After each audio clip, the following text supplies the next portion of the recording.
সকালে মেরেছিলাম বলে এখনো রাগ করে আছিস? হ্যাঁ, হ্যাঁ? আচ্ছা, তোমরা কি বলতে পারো আমরা কতক্ষণ ঘুমিয়েছি? দিনের অর্ধেক চলে গেছে। আমার মনে হয় অর্ধেক দিনের বেশি ঘুমাইনি। কিন্তু আমার মনে হয় এর থেকে বেশি ঘুমিয়েছি। আবার এমন তো নয় যে রাত দিন ঘুমিয়েছি কিন্তু বুঝতে পারিনি। জানি না এই অল্প সময় ঘুমিয়ে এত ক্ষুধার্ত হলাম কিভাবে। তোমরা কি কেউ ক্ষুধার্ত নও? অবশ্যই। এরকম খিদা এর আগে আমার আর কোনোদিন লাগেনি। উফ। প্রিয়, তোর আবার ঘুম পাচ্ছে না তো? হ্যাঁ, জানা। আমরা যখন এখানে এসেছিলাম তখন তো এই পাথরগুলো ছিল না, লতাপাতাও ছিল না। হ্যাঁ, ঠিকই বলেছেন। আমি তো এগুলো দেখিনি। আমার মনে হয় কিছু সময় ঘুমিয়ে থেকে সবকিছু পাল্টে গেছে। কিছু সময় বলতে কি বোঝাচ্ছেন? কতটা ঘুমিয়েছি তা আমাদের পরওয়ারদিগারই জানেন। আমার মাথা ও চেহারা এত ধুলাবালি এলো কোথা থেকে? আজব ব্যাপার। এর আগেও তো আমি এখানে বেশ কয়েকবার এসেছি, কিন্তু এই পাথরগুলো তো এখানে ছিল।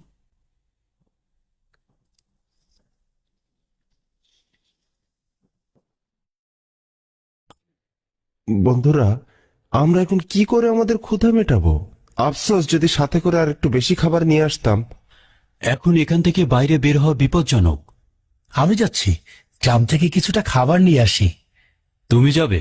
ঠিক আছে, খুবই ভালো কথা, যাও, কিন্তু একটু সাবধানে যাবে। যাও। ধরো, খাবার দেখে কেউ যেন আবার সন্দেহ না করে, সাবধান। একেবারেই চিন্তা করবেন না, খুব দ্রুতই ফিরে আসবো। খোদা হাফেজ। সাবধানে থেকো। আয় তিমিত্রিয়, চলে আয় আমার সাথে। আয়।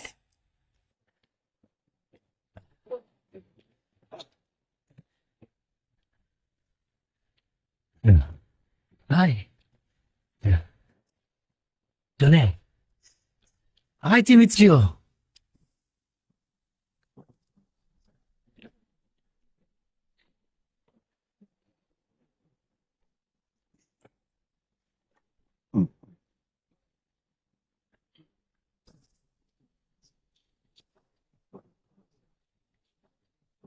আমার কেন জানি পেরেশানি লাগছে। অ্যান্থোনিয়াসের যেন খারাপ কিছু না ঘটে। তোমার চিন্তা অযথা নয়, আমি সবকিছুই অন্যরকম দেখতে পাচ্ছি। আশা করছি ও যেন কোনো বিপদে না পড়ে। বন্ধুরা, ও ফিরে না আসা পর্যন্ত আমাদের অপেক্ষা করা উচিত। আয় তিমিত্রি। আরে,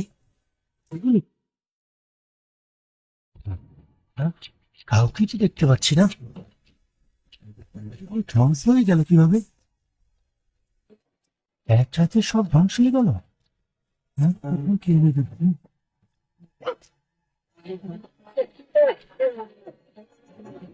কাউকে তো দেখতে পাচ্ছি না।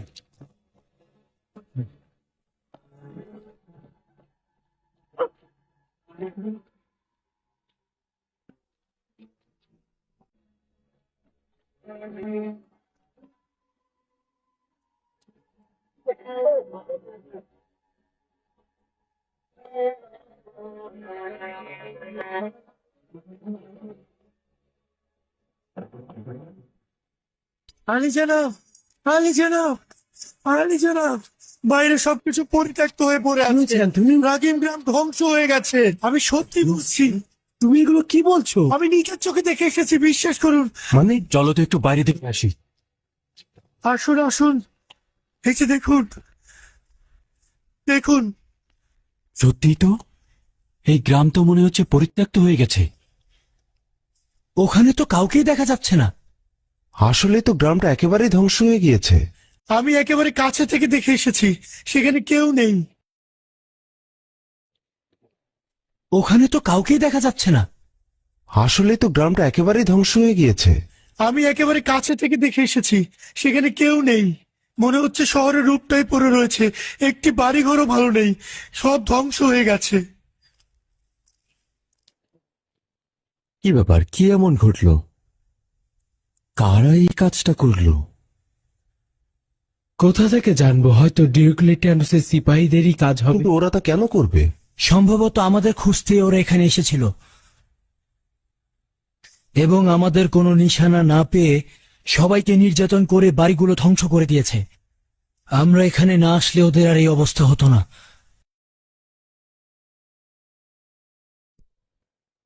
অন্য কিছু ঘটে থাকতে পারে, কিন্তু কি ঘটেছে একমাত্র খোদা তালাই জানে। কিছুই বুঝতে পারছি না।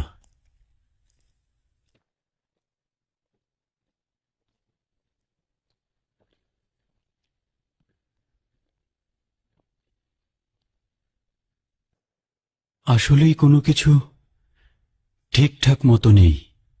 কোনো কিছুই জায়গা মতো নেই, শুধুমাত্র ক্ষুধা ছাড়া। ক্ষুধার জন্য কিছু একটা করা উচিত। আচ্ছা ঠিক আছে, তোমাদের কার কার কাছে টাকা রয়েছে? আমার কাছে একটি মুদ্রা রয়েছে আলী জানাব।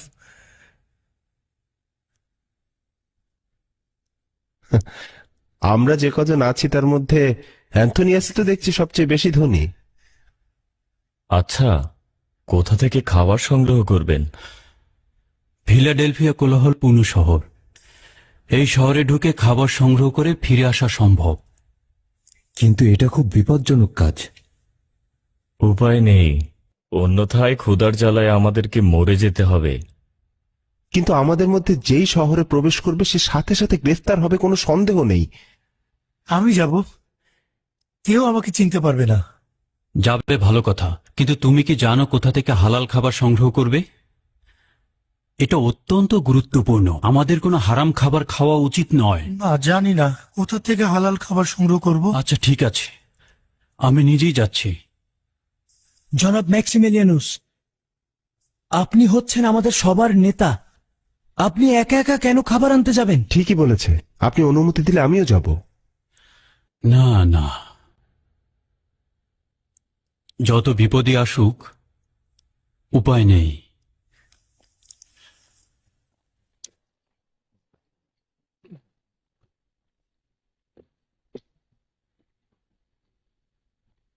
একটু সাবধানে থাকবেন যেন আপনাকে চিনতে না পারে।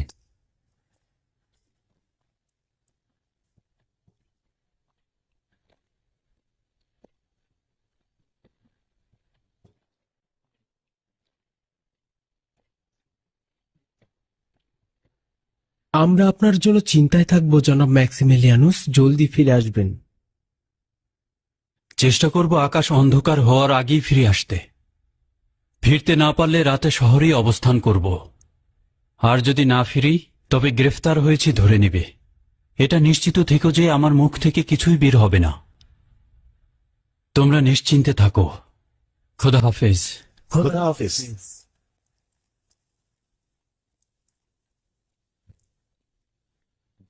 খোদা তাআলা যেন নিজ হাতে আপনাকে রক্ষা করে। খোদা তাআলা আপনাকে হেফাজত করুক। আফসোস যদি তার জায়গায় আমরা কেউ শহরে যেতে পারতাম। জনাব ম্যাক্সিমিলিয়ানুস, খোদা হাফেজ।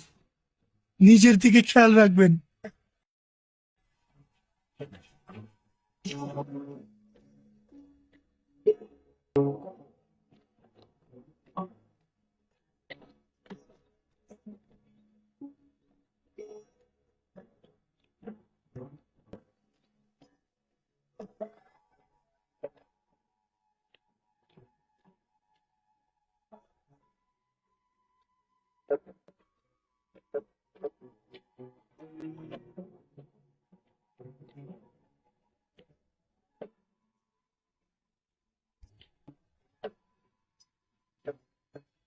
এই খবরটি কার?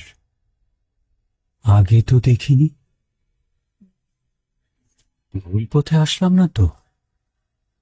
না, ঠিকই তো আছে। আমরা তো এই পথ দিয়েই গুহার দিকে গিয়েছি। এই গাছটিও তো এখানে ছিল না।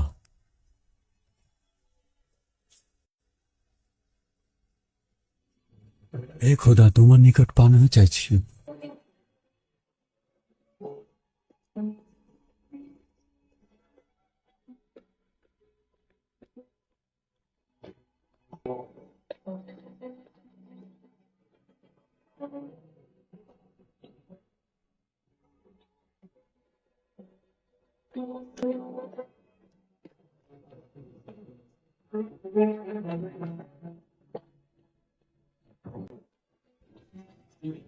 এখানকার অবস্থা দেখে মনে হচ্ছে তো এটা কয়েকশো বছর পূর্বের।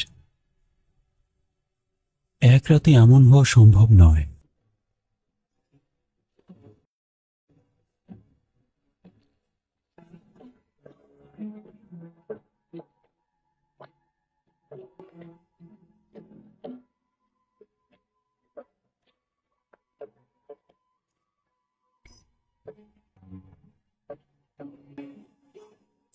এখানে তো জঙ্গল ছিল না।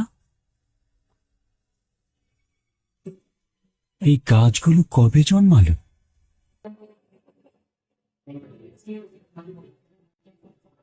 আসার সময় তো এখানে গাছ ছিল না।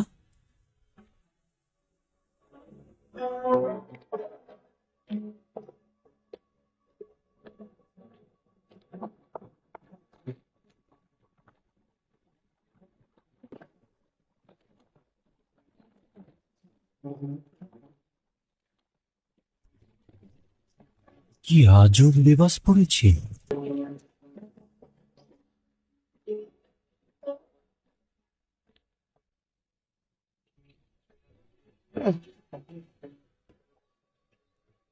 নড়াচড়া কর, হচ্ছে না, নড়াচড়া কর, আয়, চল, নড়াচড়া কর।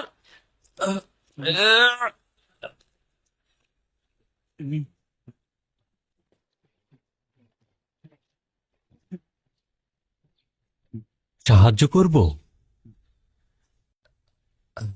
খোদা তোমাকে কল্যাণ দান করুক। জানি না কিভাবে হলো, এই এত বড় গর্তের দিকে কেন তাকালাম না। খোদা তাআলা, তার মানে তুমি খ্রিস্টান? হ্যাঁ, কি সমস্যা তাতে? না, সমস্যা নেই, আমি তোমাকে সাহায্য করব।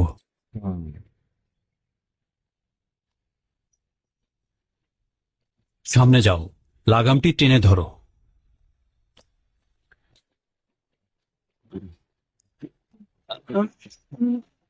আয় ঘোড়া আমার, একটু নড়াচড়া কর, আয় এদিকে, আয়, আয় ঘোড়া আমার, আয় একটু নড়াচড়া কর, একটু নড়াচড়া কর, একটু নড়াচড়া কর। হ্যাঁ।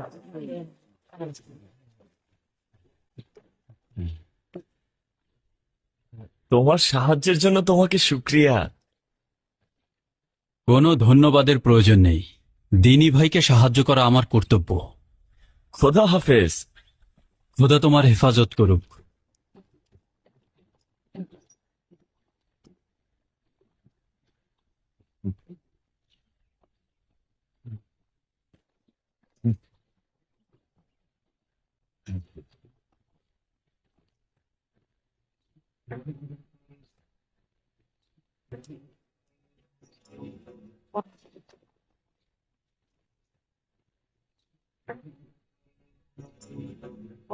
এটাই কি ফিলাডেলফিয়া শহরের প্রবেশ দরজা? অবশ্যই সাবধানে থাকা উচিত, যদি সিপাহীরা দেখে ফেলে তাহলে গ্রেফতার করে ফেলবে।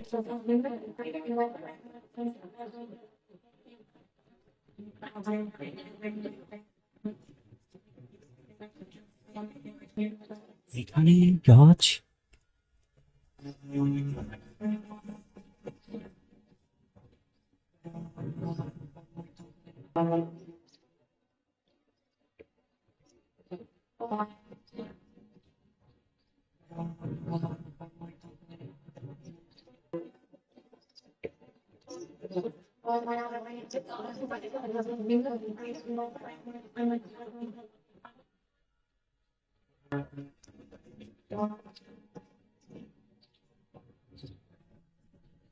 সদর দরজার পাশ দিয়ে আর একটা দরজা।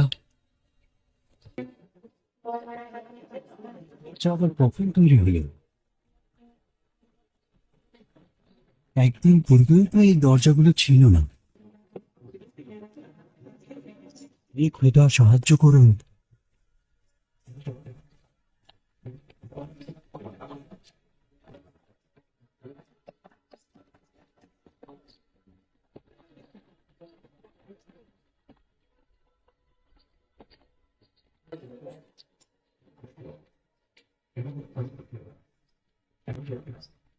শুনুন, এই শহরটার নাম কি? আপাতবাস্তব দেখে মনে হচ্ছে তো এই শহরে নতুন এসেছো। এটা ফিলাডেলফিয়া, ফিলাডেলফিয়া শহর। ফিলাডেলফিয়া শহরটা এত বড় ছিল না। এখানে জানুসের ইবাদতখানা থাকার কথা ছিল। কিছুই বুঝতে পারছি না।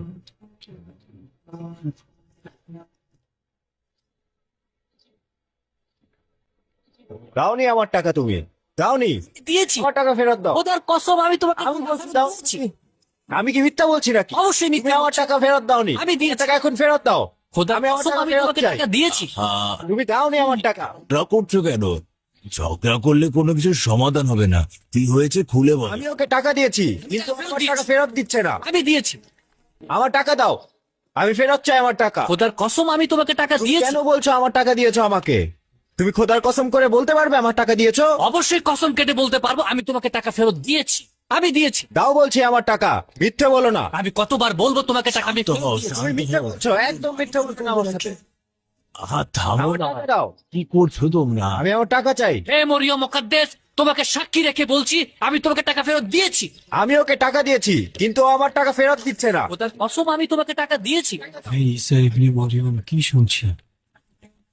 এরা কোনরূপ ভয় ডর ছাড়াই তোমার নাম মুখে আনছে। সম্ভবত এরা সবাই খ্রিস্টান। এদিকে সিপাহীদের দেখা যাচ্ছে না বলে হয়তো এরা সাহস করে তোমার নাম মুখে আনছে। এ খোদা, তোমার কাছে পানাহ চাইছি।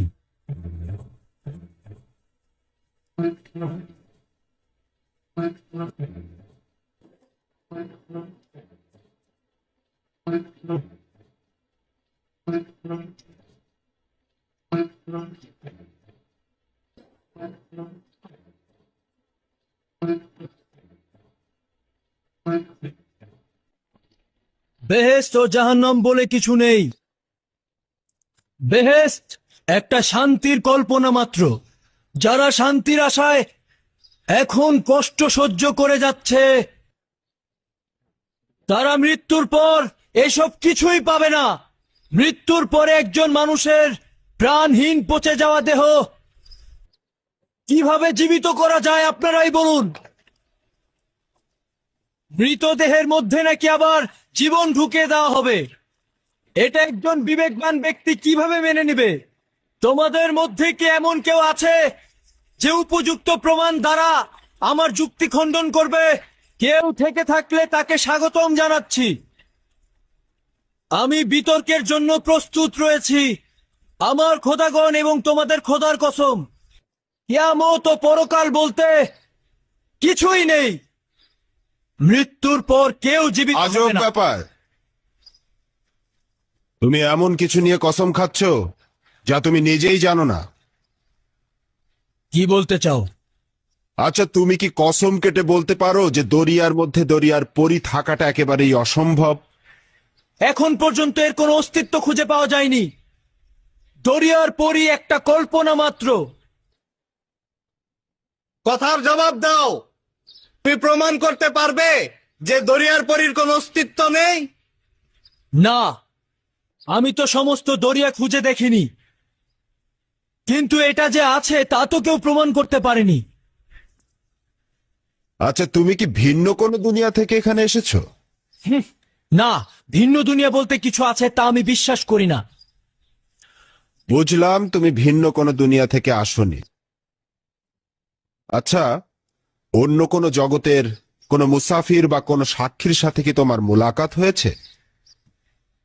না, আমি বিশ্বাস করি না এমন কোনো অস্তিত্ব বিরাজমান আছে, এবং কল্পনাও করি না এমন কোনো সত্তার অস্তিত্ব রয়েছে। তোমার কসম কাটা দেখে মনে হচ্ছে তুমি একবার মৃত্যুর স্বাদ নিজে গ্রহণ করে আবার ফিরে এসেছো, এবং নিশ্চিত জেনে এসেছো যে মৃত্যুর পরে কিছু নেই। আর মৃত থেকে জিন্দা হওয়া কোনো ব্যক্তির সাথে মোলাকাত করে তার উদ্ধৃতি দিচ্ছ। আমি বিশ্বাস করি যে মানুষ মরে গেলে পচে যায়, মৃত মানুষ কখনো জীবিত হয় না, আর এটাই চরম সত্য। তার চেয়ে এটা বলো যে আমরা মৃত ব্যক্তির জিন্দা হওয়া দেখিনি।